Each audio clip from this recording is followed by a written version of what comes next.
Gas ಇಲ್ಲ ಇಡೀ ದೇಶದಲ್ಲಿ ಸದ್ಯ ಇದೇ ಮಾತು. ಆದರೆ ಹಳ್ಳಿ ಸೊಗಡಿನ ಪದ್ಧತಿಯೇ ಇಂದು ನಮಗೆ 24 ಗಂಟೆಯ ದಾಸೋಹಕ್ಕೆ ಮುನ್ನುಡಿ ಬರೆದಿದೆ. ಹೌದು, ಶ್ರೀ ಗೌಡಗಿರಿ ಚಾಮುಂಡೇಶ್ವರಿ ಬಸಪ್ಪನವರ ಪುಣ್ಯಕ್ಷೇತ್ರದಲ್ಲಿ ಗ್ಯಾಸ್ ಇಲ್ಲವೆಂಬ ಸಮಸ್ಯೆಯೇ ಇಲ್ಲ. ನಿತ್ಯ ನಿರಂತರವಾಗಿ ನಡೆಯುತ್ತಿರುವ ದಾಸೋಹ ವ್ಯವಸ್ಥೆ ಮುಂದುವರೆದಿದ್ದು ಎಲ್ಲವೂ ನಮ್ಮ ಹಿಂದಿನ ಪರಂಪರೆಯಂತೆಯೇ ಸಾಗಿದೆ.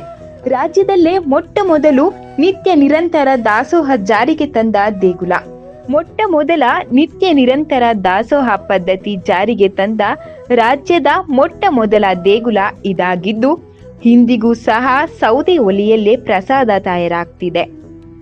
ವಿಶೇಷ ಅಂದ್ರೆ ಮುಂಜಾನೆ 4 ಗಂಟೆಗೆ ಹಚ್ಚೋ ಒಲೆ ರಾತ್ರಿಯವರೆಗೂ ಉರಿಯುತ್ತಲೇ ಇರುತ್ತೆ.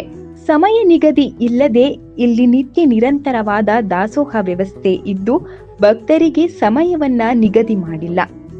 ಮಧ್ಯರಾತ್ರಿ ಬಂದರೂ ಭಕ್ತರಿಗೆ ದಾಸೋಹದಲ್ಲಿ ಪ್ರಸಾದ ವ್ಯವಸ್ಥೆ ಕಲ್ಪಿಸಲಾಗಿದೆ. ತುಪ್ಪದ ಜೊತೆ ಭಕ್ತರಿಗೆ ಪ್ರಸಾದ.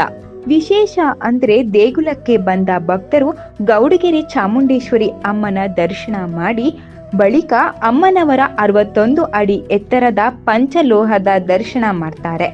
ನಿತ್ಯವೂ 15,000ಕ್ಕೂ ಹೆಚ್ಚು ಭಕ್ತರ ಆಗಮನ. ಗೌಡಗಿರಿ ಶ್ರೀ ಕ್ಷೇತ್ರಕ್ಕೆ ನಿತ್ಯವೂ 10,000 ಬಂದೇ ಬರ್ತಾರೆ. ಇದೀಗ ಈ ಸಂಖ್ಯೆ 15,000ಕ್ಕೆ ಏರಿಕೆಯಾಗಿದೆ. ಇನ್ನು ವಾರದ ಕೊನೆಯಲ್ಲಿ ಶುಕ್ರವಾರ, ಭಾನುವಾರ ರಜೆ ದಿನದಲ್ಲಿ 75,000 ಆಗುತ್ತೆ. ಆದರೂ ಬಂದ ಎಲ್ಲಾ ಭಕ್ತರಿಗೆ ಪ್ರಸಾದ ಇಲ್ಲ ಎಂದು ಹೇಳೇ ಇಲ್ಲ. ಮಧ್ಯರಾತ್ರಿ ಬಂದರೂ ಆ ಭಕ್ತರಿಗೆ ಉಳಿದುಕೊಳ್ಳುವ ಅವಕಾಶ, ಪ್ರಸಾದ ವ್ಯವಸ್ಥೆ ಕಲ್ಪಿಸಲಾಗುತ್ತೆ.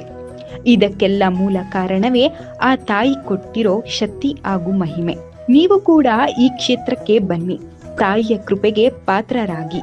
ಆದರೆ ದಾಸೋಹದಲ್ಲಿ ಮಹಾಪ್ರಸಾದ ಸೇವಿಸೋದು ಮಾತ್ರ ಮರಿಬೇಡಿ. ಸರ್ವೇ ಜನೋ ಸುಖಿನೋ ಭವಂತು.